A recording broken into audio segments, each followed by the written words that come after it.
A estátua de Daniel, o sonho que revelou o futuro da humanidade. No segundo ano do reinado de Nabucodonosor, rei da Babilônia, algo extraordinário aconteceu. O rei teve um sonho tão grande, tão assustador, que ao despertar, ele não conseguia se lembrar do que havia sonhado, mas o terror o consumia. Angustiado, o rei mandou chamar todos os magos, encantadores, feiticeiros e caldeus, os homens mais sábios do império, e ordenou: digam-me o que sonhei e também o significado do sonho. Os adivinhos ficaram em silêncio. Eles responderam: ó rei, conta-nos o sonho e nós diremos a interpretação. Mas dessa vez, o rei não lembrava. E percebeu que aqueles homens, por anos, o enganavam com palavras vazias. Enfurecido, Nabucodonosor decretou a morte de todos os sábios da Babilônia. E entre eles estava Daniel, o jovem hebreu fiel a Deus. Ao saber do decreto, Daniel não se desesperou.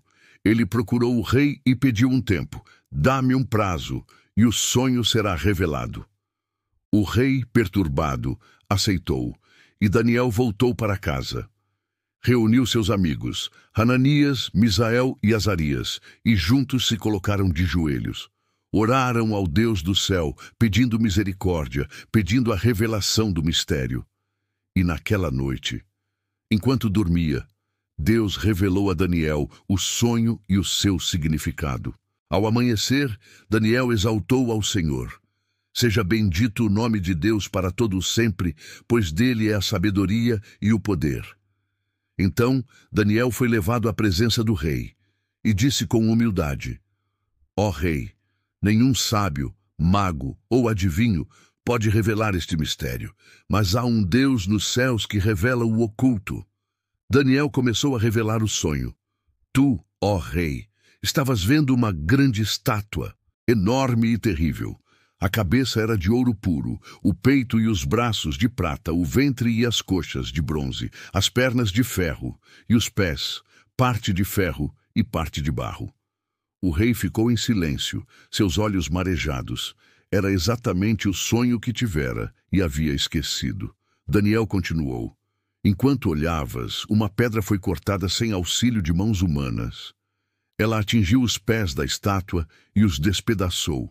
Então o ferro, o bronze, a prata e o ouro foram destruídos juntos, mas a pedra cresceu e encheu toda a terra.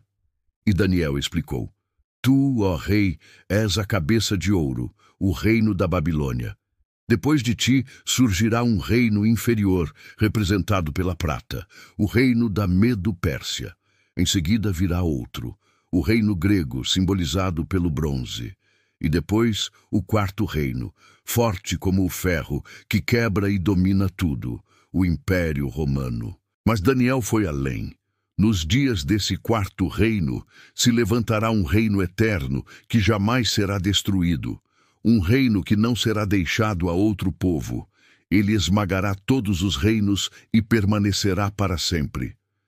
Esse reino é o reino de Deus, representado pela pedra que destrói a estátua.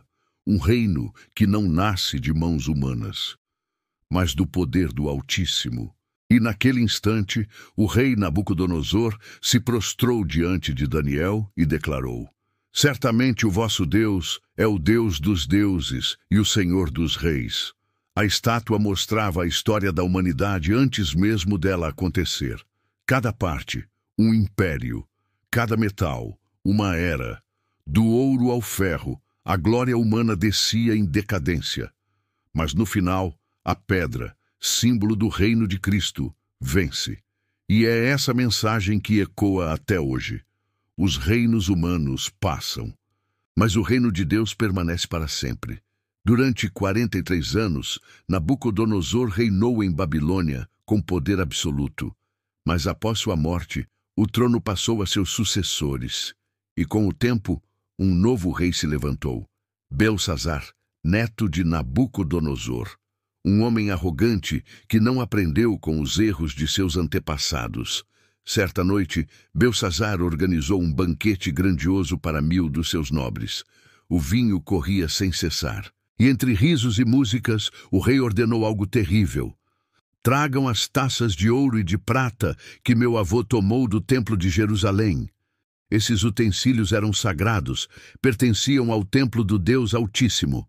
Nem o próprio Nabucodonosor teve a ousadia de usá-los, mas Belsazzar, tomado pela soberba, os profanou. Enquanto bebiam nas taças consagradas, eles louvavam os deuses de ouro, prata, bronze, ferro, madeira e pedra. Desafiavam o Deus verdadeiro. De repente, o salão inteiro silenciou. Uma mão misteriosa apareceu do nada, flutuando diante da parede do palácio, e começou a escrever com traços de fogo: Mene, Mene, Tekel e Parsim. O rosto do rei empalideceu, seus joelhos batiam um no outro. Ninguém sabia o significado daquelas palavras. Mais uma vez, os magos, os encantadores, os sábios da Babilônia, nada puderam fazer. Foi então que a rainha-mãe entrou e disse: Há um homem em teu reino, em quem habita o espírito dos deuses santos. Nos dias de teu avô, ele revelou mistérios. O nome dele é Daniel. Chamaram Daniel, já idoso, com cerca de 90 anos. Por volta de 66 anos, ele já vivia cativo em Babilônia.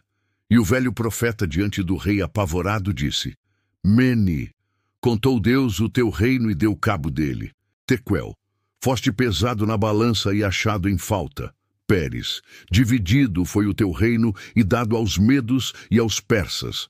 Naquela mesma noite, 13 de outubro de 539 a.C., Ciro, rei da Pérsia, entrou em Babilônia com seus exércitos. Sem resistência, Babilônia caiu. A glória do ouro se desfez em pó.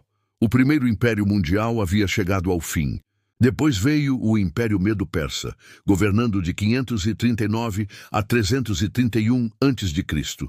Em seguida, o Império Grego, liderado por Alexandre o Grande, que derrotou os persas em 331 a.C., e a Grécia dominou o mundo até 168 a.C. Então surgiu o Império Romano, forte como o ferro, conquistando e esmagando tudo à sua frente.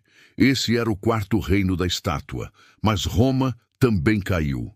Minada por 10 tribos bárbaras que dividiram o império, exatamente como os 10 dedos da estátua. O último imperador do Ocidente, Rômulo Augusto, foi deposto em 476 d.C. E dessas tribos nasceu a Europa moderna. Hoje, a história confirma o que a profecia já havia revelado. Tudo aconteceu exatamente como Daniel interpretou. E agora, vivemos na última era da humanidade. Não haverá outro império mundial. O próximo reino será o reino de Cristo. Daniel 2 diz que, nos dias desses reis, o Deus do céu estabelecerá um reino que jamais será destruído. Esse será o quinto e eterno império, o reino do Cordeiro. E graças ao sacrifício da cruz, todos nós podemos fazer parte dele. Um reino onde não haverá dor, nem lágrimas, nem morte, onde reencontraremos nossos familiares e viveremos em paz para sempre. Mas haverá 2 grupos naquele dia: os que estiverem prontos e os que não estarão. Em qual grupo você quer estar? A decisão é agora. Hoje é o tempo de escolher de que lado você vai estar quando o reino eterno for estabelecido. E se essa mensagem tocou seu coração como tocou o meu enquanto preparava, me ajuda a alcançar mais pessoas. Se inscreve no canal, deixa o like e espalha essa semente de fé.